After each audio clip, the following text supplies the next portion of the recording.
What is going on, Steeler fans? Welcome back to another episode of the Steelers Preview Podcast. I'm Jeff Hartman, joined by Bryan Davis. What's up, Bryan? How are you? I'm doing great, Jeff. It's crazy weather the last couple of weeks. Last week it was blazing. Now it's raining and crazy, and I don't know how to act. Now's when the humidity kicks in. This is when people in the Mid-Atlantic are like, hey, it's just started. Sometimes I'd rather have the heat than the humidity, but still. We are hanging in there, and we are getting closer. We are inching our way closer to training camp.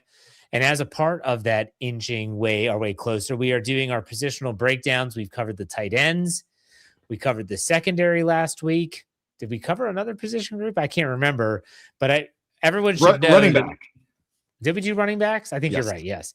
So what we're going to have to start pushing things together. We're running out of time. And so we're doing the trenches today on this podcast, offensive and defensive lines, talking about positional players that might be on the bubble, expectations for those groups. Let's get right into it, Bryan. Offensive line. Let's start there first. Offensive line. I think that last year, a lot of people were on the fence about this line in a lot of ways. How has that changed in terms of perception, in your opinion, heading into 2026? It's to my apologies to stealing a song from Paula Abdul from 35 years ago, but it's a promise of a new day is what it is. But we don't know whether that is going to be an empty promise. So when you look at something like that, Dave and I did a show the other night on the Scobro show and what our biggest fears were and living in our fears. And one of my biggest fears is the fact that the transition from the right side to the left side with Fautanu and McCormick, if that doesn't work, then that can be a problem. I don't expect it to be a problem, but that could be one of the biggest fears, that it doesn't work. You just don't know because of continuity. This is a lot of guys' roles are changing. In fact, who has the same role? Zach Frazier, and that's it. And everything else is in flux. It is in flux. I'm going to lean on some people that know more than I do as it pertains to the difficulty of changing, let's say, Fautanu and McCormick from right to left. Is that difficult? Shouldn't be. Those guys played that position in college. The reads that they had in college, it's going to come back to them. That's kind of like if you're a baseball player. Hell, I don't care if you play adult league softball and you play left field and they're like, we need you to go play right field. Okay, it's going to take you maybe a couple innings, and then you're like, oh, this is fine. It's the same position, just on the other side of the field. So yes, it is in flux. I really do think, though, this organization, and it's a different organization, a new regime, has done a tremendous job at least putting pieces in places, not just as insurance policies, but even if it's like, hey, we have a couple items on layaway, right? Jennings Dunker, Maxi Hanator, we're putting them on layaway. We're hopefully going to get them this year, but it might not be for midway through the season or the back half. So what are you going to do in the meantime? You have Dylan Cook. He had some great experience last year. I think it's invaluable in my opinion. You have Brock Hoffman. He is someone that's been there, done that. And I think sometimes we're sleeping on Spencer Anderson. I think Spencer Anderson is going to get a legitimate shake at being the starting right guard. And I think they're okay. I don't know, Bryan, what's your take? I do too think they're okay. But when you look at Spencer Anderson, here's the question that you have. If he would have went down late last season, would have everybody panicked? I think yes. As Spencer Anderson is the jumbo, the extra tight end, you mean? Anywhere. If they would have lost the services of Spencer Anderson, people would have been worried and upset because he was doing his job and he does it right and does it well. It's effective. He's not a superstar, definitely not a superstar, but you can't have 5 superstars on the line. And I know a lot of people are still, it's like 4 or 5 years later, they're still upset over Kevin Dotson being gone. But when they were ready to ship him out of town, that's the thing. Well, how many guards in recent history could be labeled as superstars? You talk about David DeCastro. Okay, I'll give you that first round draft pick. Okay, can you name anyone else that you would label as a superstar in recent years at guard? On the Steelers? Yeah.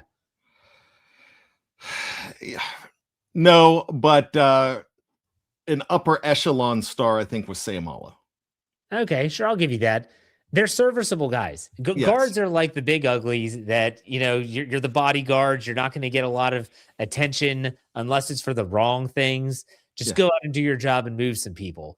And so I think that, when I think about the Steelers and the options that they have, as long as McCormick and Fautanu can flex to that side, that left side, and be fine, you got a lot of options on the right side.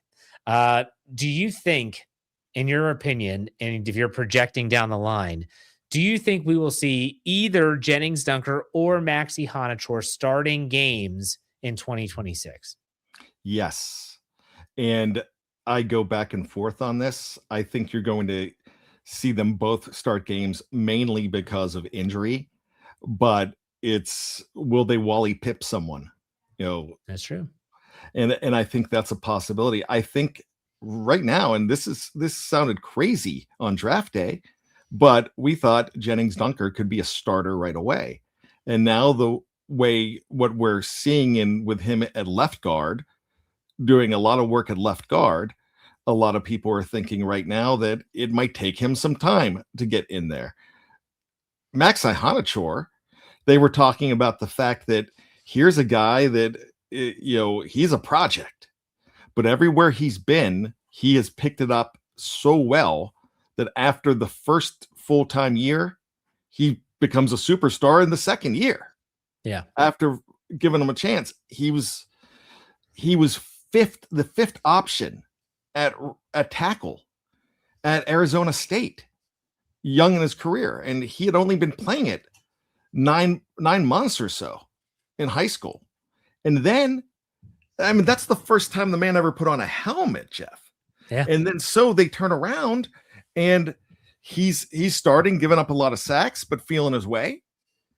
And then the next year, boom. That was, I think it was freshman year. Then sophomore, he was feeling things out. Then as a junior, I think he was a junior last year, right? I believe so.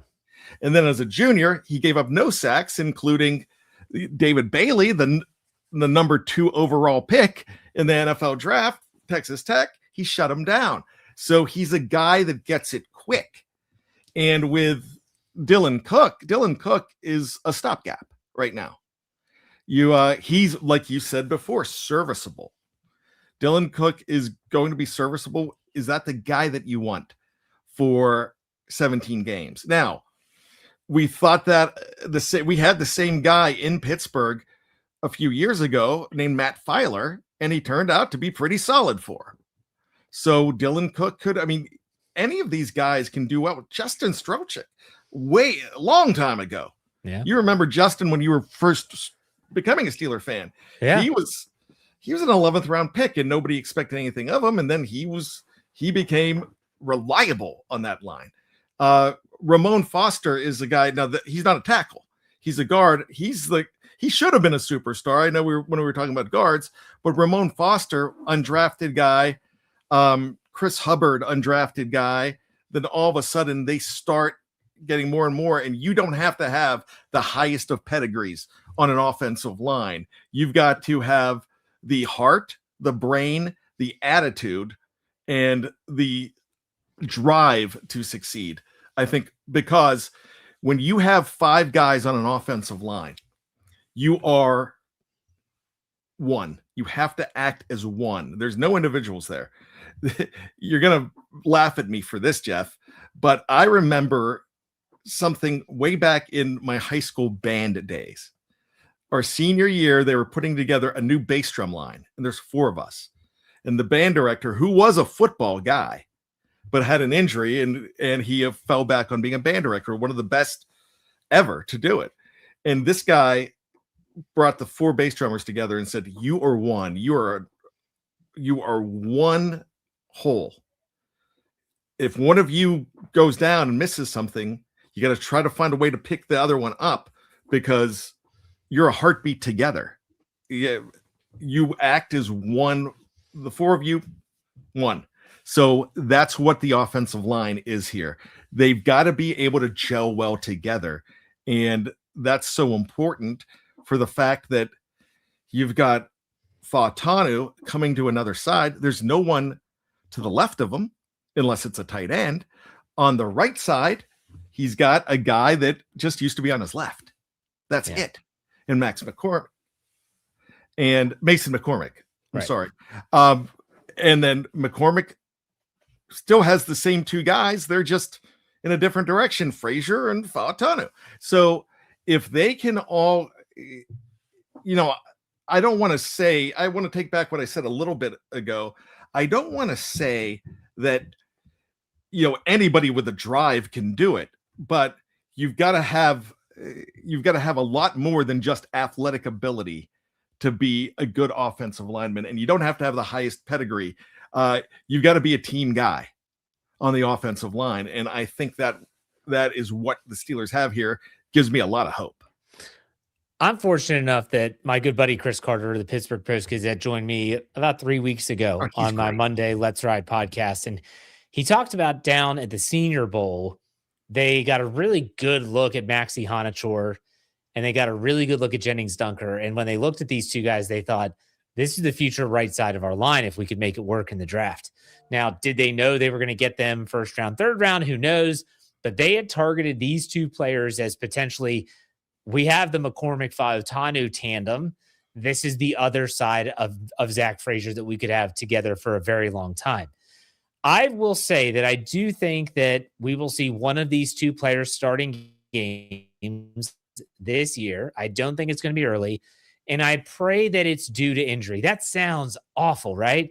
That sounds awful that I'm saying that I hope it's due to injury. No, I hope it's due to injury because I don't want whoever's in there first to play poorly enough that then they're going to replace them with that player.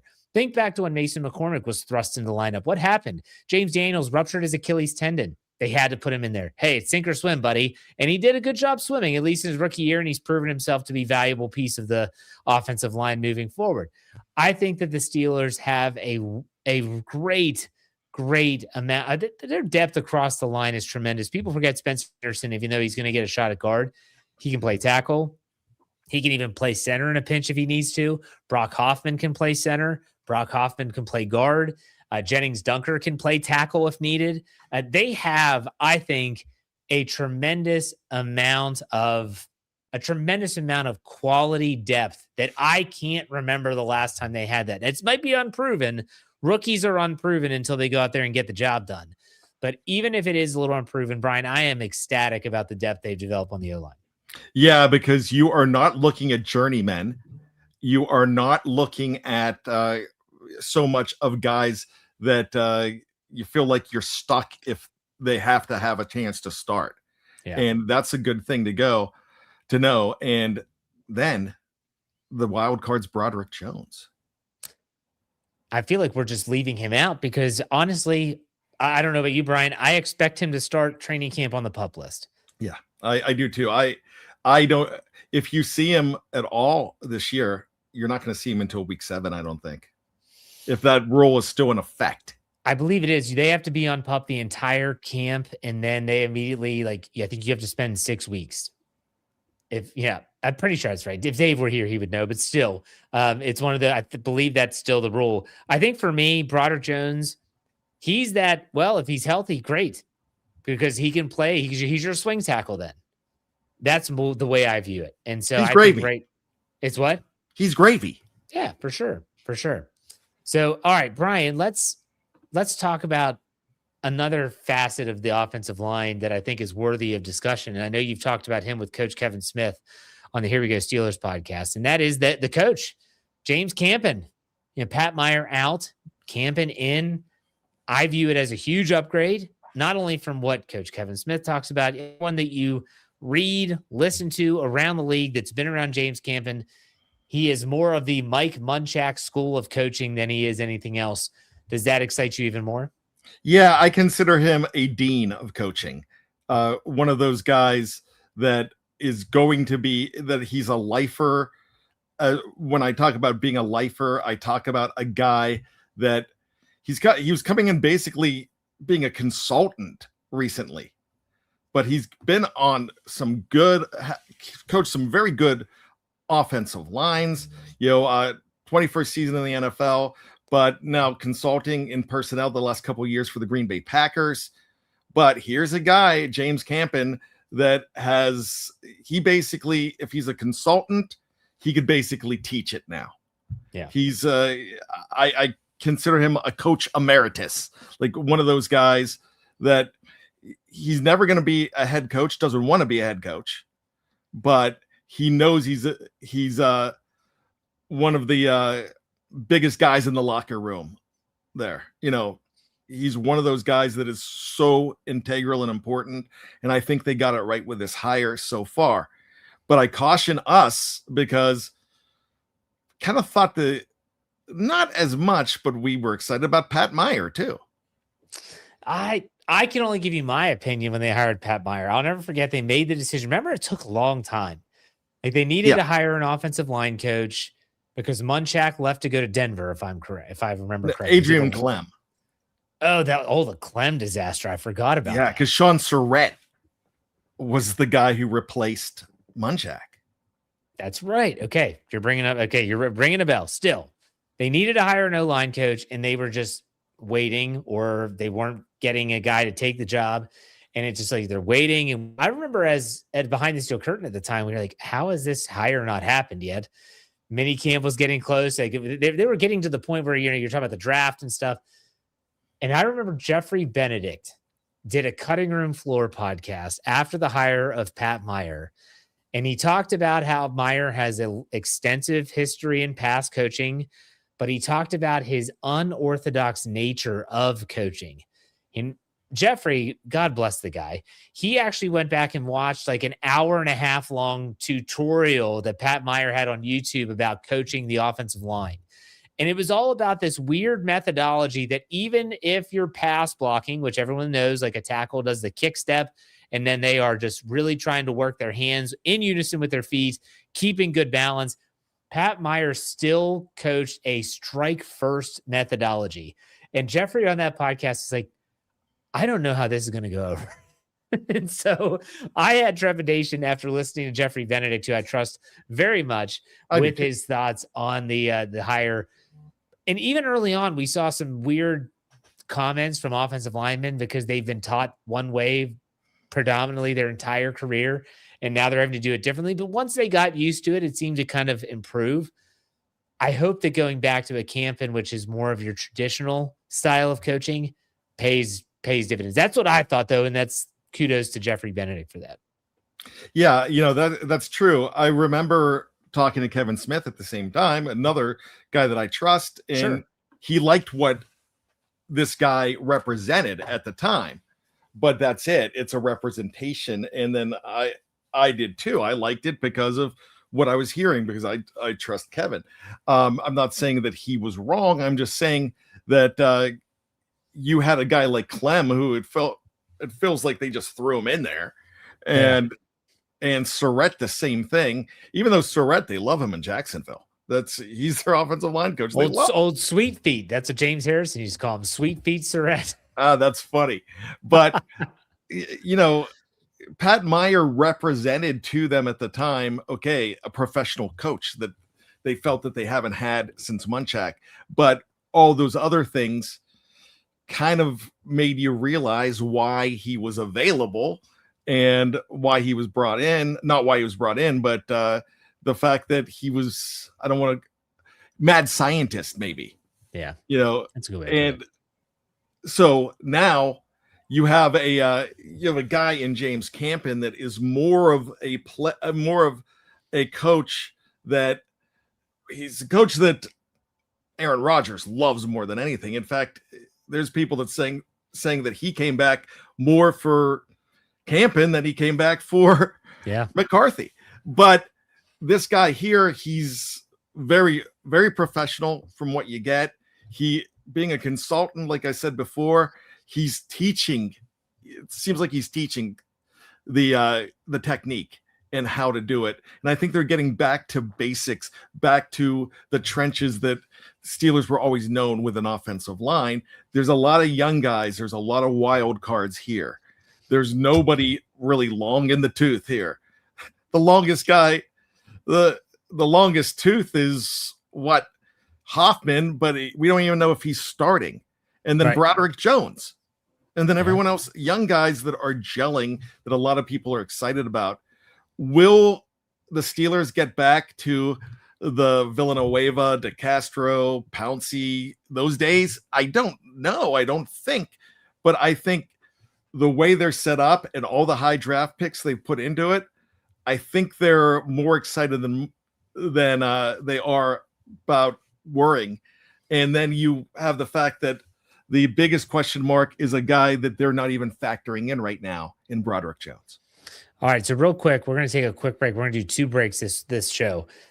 Let's do our grading system out of 5 stars. I've got this group at 3 to 3.5 right now, but could definitely elevate themselves to 4 or higher.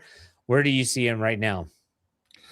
I have no reason to go anything different than what you have. Okay. It's got to be 3 to 3.5. Because, and this is the unknown, this is the youth, this is the promise. It's a promise of a new day there, but what if the promise is an empty one? All right, so we're going to take our first break, and we're going to come back after the break. If you're watching live, we're not going anywhere. We're going to talk about the defensive line, then we'll break one last time, and then we'll do our what the more yins know. There you go. That's the name of it. So we'll be right back. Stay tuned. Don't go anywhere.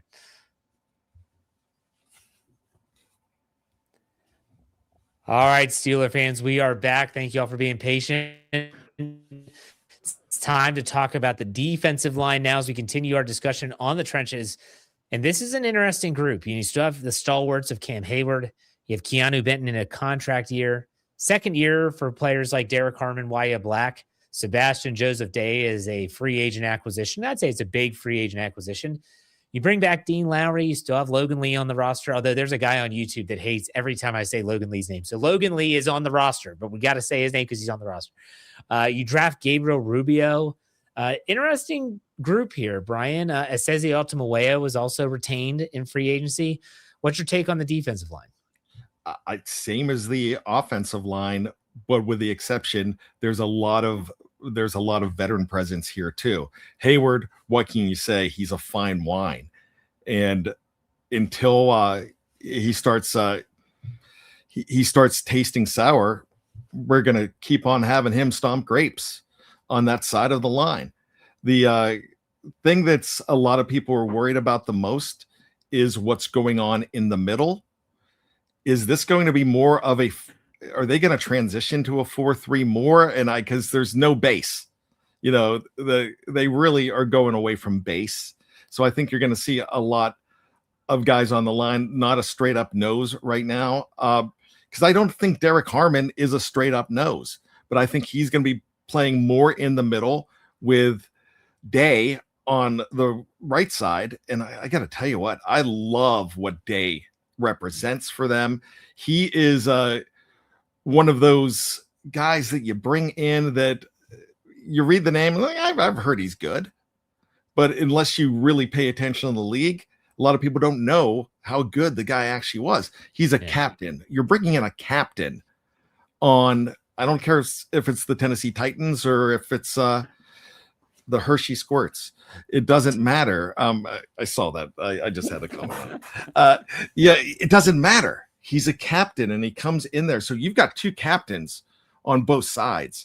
And it seems like if you're giving Wyatt Black more of a chance and you have more of a chance for Hartman as well. And Hartman, everyone expects him to be a Pro Bowler and a superstar. And but you've got depth because Otomowayo, very nice player. Logan Lee. He's does he make the team? Don't know. But he's had a lot of experience over the last 2 basically year. The rookie year was a wash, but a lot of experience on that line in a rotation. And who am I missing? Dean Lowry. Yeah. And Gabriel Rubio. And Gabriel Rubio that I think I'm not sure about Gabriel Rubio because I think what I'm reading about him that this guy could be the ultimate steal of a draft pick coming in because of the injuries and how good he was before and how great he was in high school and everything, but is he it still seems like a long shot, but I can't wait to see them take a long look at the guy.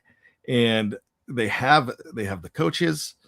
If they can go ahead and get something out of him, you're going to be parting ways with a very good player somewhere on that line, including Logan Lee.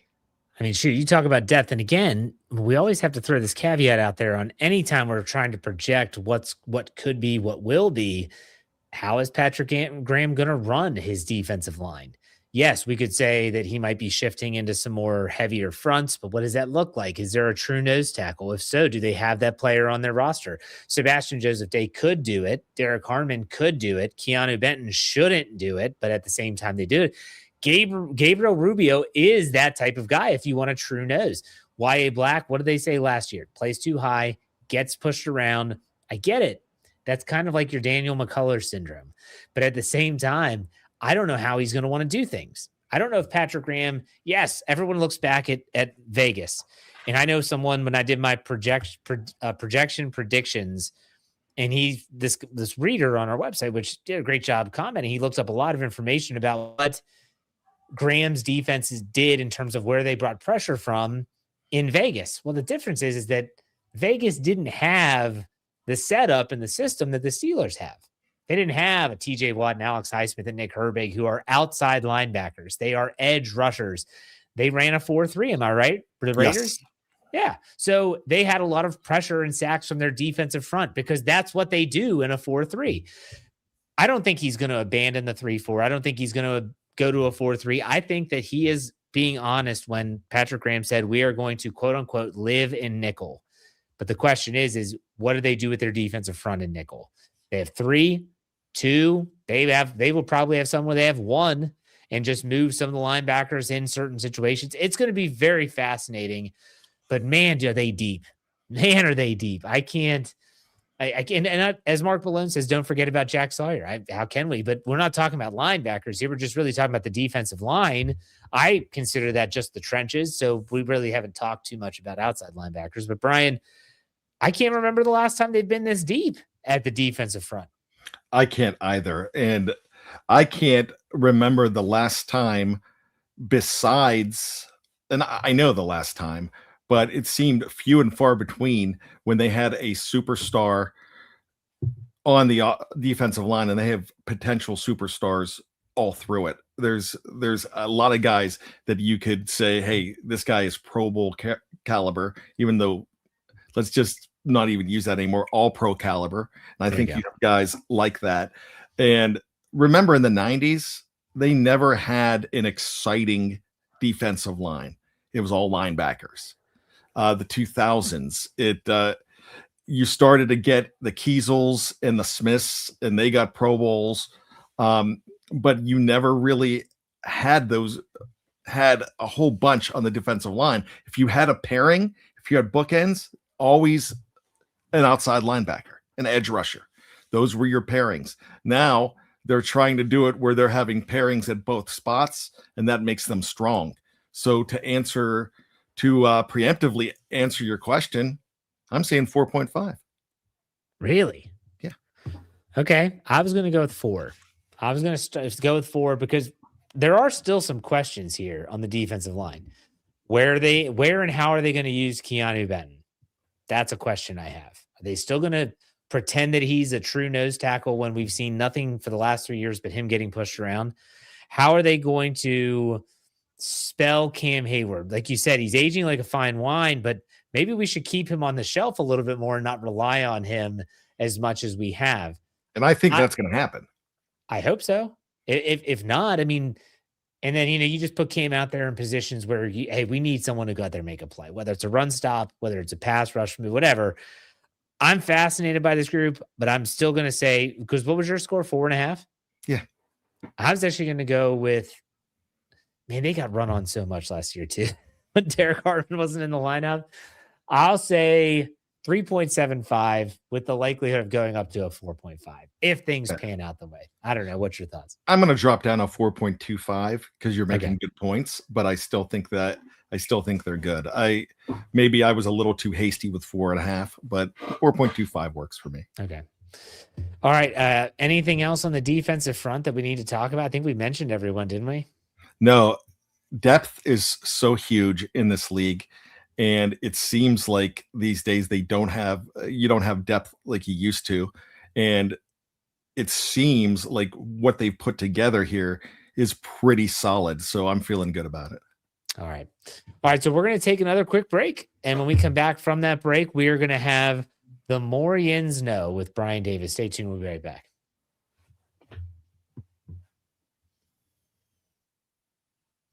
All right, Steeler fans, we are back. We've covered the offensive and defensive lines. I thank you all for being patient. As I always say, when we come back from break. All right, Bryan, are you ready? Yes, all right, go I am.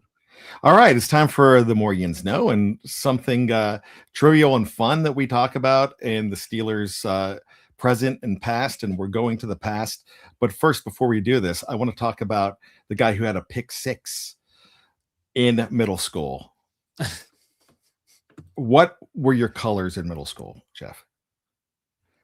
Red, white, and black. Okay. We were the was Red that Devils. the same in high school too? No, I went to Wheeling Central Catholic, which was basically Notre Dame, except instead of navy blue, it was maroon. Okay. And then in college, it was green, right? You went to Shepherd. Was that green? Shepherd was blue and gold. Oh, that's right. Okay. So gold. It's if you played for a pro team, and since your pro team's the Pittsburgh Steelers, you're black and gold because you represent the Steelers in podcasting. So those are so many different colors. If you're putting that up there, there was a Steelers player back in the 80s and 90s who was very instrumental for them. And he ended up not finishing his career with the Pittsburgh Steelers, but his high school, his college, and the Steelers were all black and gold. Do you have any idea who this could be? Of who it could be? Yeah, high school's tough because you don't know. College, is it Iowa? It was not Iowa, but it's Big Ten. I have no idea. Who you got? The Purdue Boilermakers. And Rod That's a different Woodson. gold. Yeah, but Rod Woodson, this came out of his mouth. I was watching an interview with him. He basically had black and gold and never wanted to leave the Steelers. And he wasn't going to leave the Steelers. Then on draft day in 1997, they called him up. And that is when they selected Chad Scott from Silver Spring, Maryland in the first round, a defensive back. But they called him on draft day and said, hey, are you going to take our 3-year offer or not? And the 5-year offer that Woodson wanted would have actually been less money for the Steelers, less cap hit, less everything. And it was just not all guarantees, but the Steelers actually said, no, we're not giving you that. Are you going to take the 3? And he said, what about the 5? We're not giving you the 5. Click. He hung up and never came back. Rod Woodson for 2 or 3 years hated the Steelers. And then he realized that I was just doing business. They were just doing business. I respect Bill Cowher. I respect the Rooneys and the way they're doing business. So, I mean, I got over it. But here's a guy that would have spent the rest of his career in Pittsburgh. And just from being in the stands in 1997, when he was in the NFC Championship game for the San Francisco 49ers, I was in the stands where that fell apart and they got picked apart by Elway and Shannon Sharp. Having Rod Woodson in there in any capacity, we could be talking about 7 rings already. Yeah, that's a good point. It's business, and I'm glad that Woodson said, it's business, and the Steelers have to do their business, the players have to do theirs, and sometimes things don't jive. Speaking of the business side of things, I saw a ridiculously interesting interview with Kirk Cousins, and he talked about his business and how his agent came to him. So remember, he's in Washington, was drafted by the Redskins, was the second quarterback taken because he was drafted the same year as RG3, was he not? Yes. I believe RG3 was second overall and first, and he was fourth, I believe. In the fourth round? Fourth round. Yeah. So he's in Washington, and what they're looking at, and I didn't look up the numbers or if he was already in Minnesota. They looked at Joe Flacco, and this is Kirk Cousins telling this story. He said, we looked at Joe Flacco and how he bet on himself the year that the Ravens won their last Super Bowl. And he has the MVP of the playoffs. Like, the guy just plays lights out, earns himself a crazy contract. So his agent, and I don't know if his agent was the same as Flacco's, but his agent either spoke with that agent or they were the one and the same. And they said, what Joe Flacco did is he said, here's what we're going to do. It's a business, right? We just talked about that with Rod Woodson. Your only option is to franchise tag my quarterback, the quarterback that's my client. And you could do that 2 years. So we're going to take the 2-year, what it would be for a franchise tag, and we're going to start there in terms of guaranteed money. And we're going to build off of that. And so it's really genius what his agent did. And Kirk Cousins followed that methodology. And that's how Joe Flacco got that huge deal from Baltimore. They won a Super Bowl. They were happy to give him the money. And that's how Kirk Cousins has made so much money, because everywhere he goes, his agent always goes back to that. You want to franchise my guy? That's fine. We're going to start our negotiations at 2 years of the franchise tag, and we're going to build from there. And that's guaranteed dollars. It was really, really interesting, Bryan. I don't know if you like that side of the docket, so to speak, as much as I do. I think it's fascinating. I absolutely love it. And I'm going to save my comments for final thoughts, because I like what I'm going to come up with based on what you just said right there. Okay. And for my final thoughts, because we can wax on the defensive line, offensive line, and winning in the trenches, and I could do all that. But we've already done it. Yeah, so I love that you brought that up. That is great. Okay. Other than that, I wanted to ask you a question. I asked Coach Kevin Smith this on our Let's Ride my Friday Let's Ride podcast, the Coach's Corner segment. We are both Pittsburgh fans, you and I. We both are Pirates fans. Yes, we are long-suffering Pirates fans. Ryan O'Hearn did something pretty special this week. Yes. He did something very special this week. In case you don't know, and if you're not a baseball guy, it's fine. He set a new Pirate record for having 10 RBIs in a single game. He had 3 home runs, a grand slam, and 2 3-run homers. It was incredible. I was watching it on my phone, like, oh my gosh, this guy has 10 RBIs in a game. Just unbelievable stuff.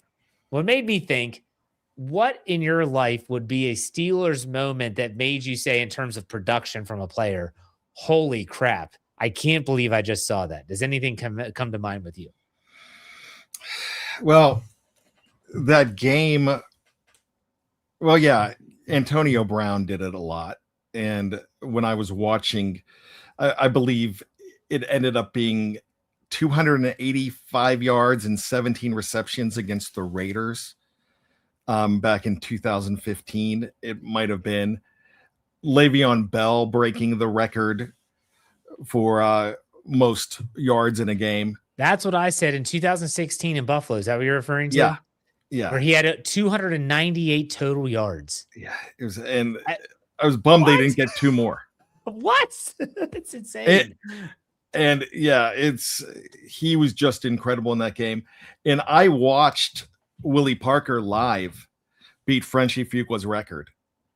It was -2 degrees in Pittsburgh on a Thursday night. Yeah. And we had to leave because it was the coldest I've ever been. It was just so uncomfortable. Then here I dropped my cell phone in the stadium and I had to go back and get it. And but you just knew you were watching something special in that game. But if we talk about a play that I can't believe he did that, it's 2 guys, and it's Willie Parker and Alan Faneca in that Super Bowl.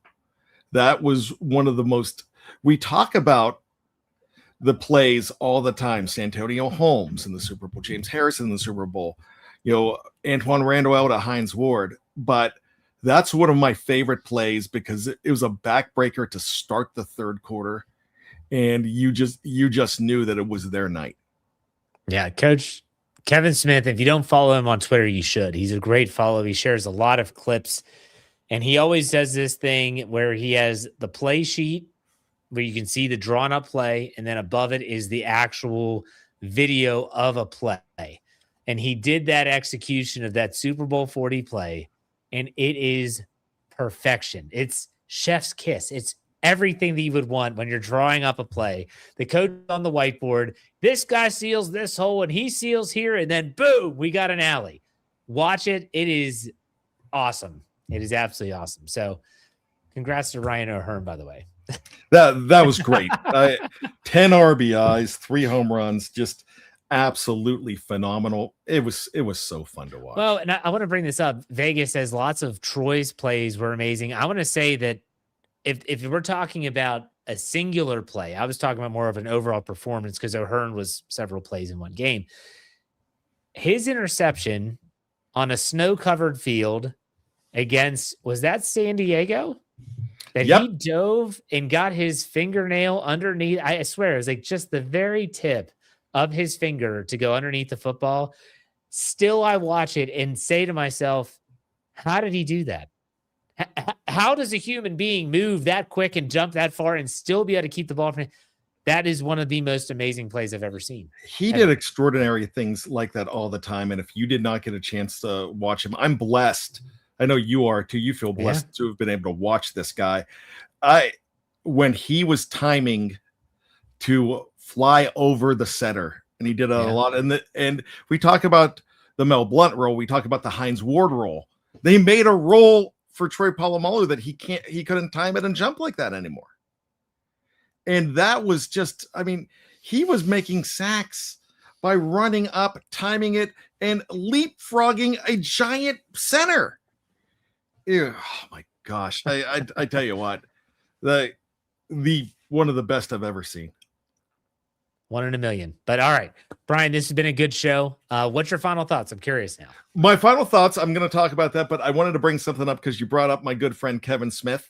And we joked because we've been doing a show together a long time. We joked. I said this to him a long time ago. I'm like, I would have hung out with you in high school and college probably. And, he agreed. And so I showed him a picture of me. One of my first jersey ever was a number 59 Jack Ham, because I grew up in Johnstown and I got it at a Hills department store. Mom and dad got it for me. And he said, hey, that's funny. That picture you showed me, I wore it for Halloween. And he said, hey, I have a picture. I'm around the same age and I'm rocking a Steelers jersey and I'm at my grandma's birthday party or whatever. So I said, send that to me. And so I put us together. So that's me and Kevin hanging out together. Kevin with the long hair? Yeah, it's probably not supposed to be as long, but his grandmother's hair got in the side. So it should be like the other side, but it was he had a good head of hair going on. That's now. And if you see him now, it's funny knowing what he is now. Yeah. So I thought you'd like that. So I want to talk about something you brought up, and that Kirk Cousins story I love, because it seems that Kirk Cousins and Joe Flacco and whoever had an agent that were looking out for the best for their players, and not just getting their player to be the highest paid at that position for 2 minutes so they can say, hey, we boast the record. That's what happened with Le'Veon Bell. If you talk to Le'Veon Bell today, he is going to tell you that, man, I should have never listened to my agent. I made a mistake. He wanted to come back to the Steelers. They weren't going to have him back. But, you have instances like that. And then I was thinking about this when you were talking about my comment about the whole Rod Woodson thing. And for not Rod Woodson, but around that same time, the agent for Leon Searcy, who was a very good offensive tackle, the first pick ever in the Bill Cowher era, his agent let him on the phone and said, hey, be quiet, to eavesdrop on the conversation with the Steelers.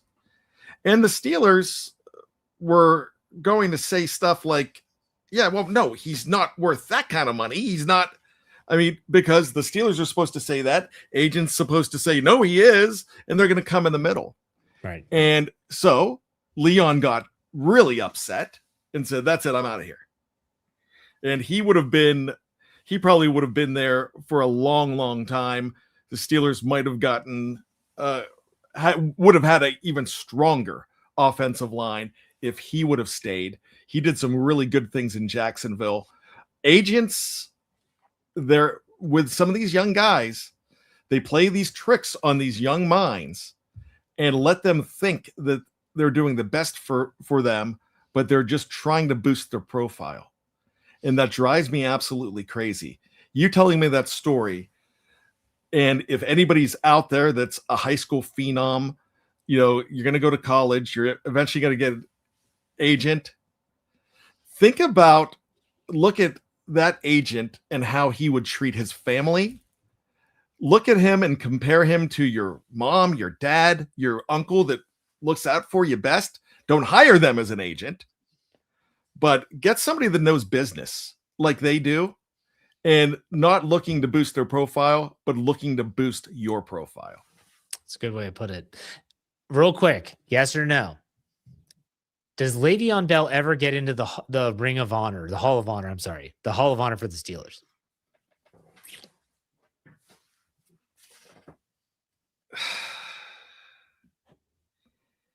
Yes. Antonio Brown, same? Absolutely. Yeah, I think Antonio Brown, he did way more for much longer than Bell. So, but Bell will make it, but Bell will they'll make him wait a long, long time. I think Antonio Brown's going to have to wait a long time too. Yeah, but the thing with Antonio Brown, it's a shame because I talked about this. I did a high school, not a high school, a college speech on Pete Rose getting in the Hall of Fame. And I remember I was pro on Pete Rose going to the Hall of Fame because of his playing days. Look, I cannot. I've been watching a lot of AB highlights because they show up on my Twitter feed a lot. And I watch him, and he's one of the most exciting NFL wide receivers I've ever seen. Oh, yeah. I put him up there with Jerry Rice. I really do. I mean, he is absolutely phenomenal. He worked harder than anybody. I think he deserves in the Pro Football Hall of Fame. He does not deserve to be in the Dad's Hall of Fame. He doesn't deserve to be in the Teammates Hall of Fame. And he's probably deserves to be in the actually, he's in the CTE Hall of Fame. That's true. And I'm not making a joke, but he calls his stuff CTESPN. So I'm not using bad taste there. I'm just saying that Antonio Brown, I've never seen anything more like him. He should have been a number one pick. He wasn't because of who he was off of the field. All right, folks, it's been a great show. We appreciate everyone's time. Make sure you check out SteelCurtainNetwork.com. That does it for us. We'll be back next week on another Steelers preview. Brian, thanks for your time. See ya. We'll see you next week.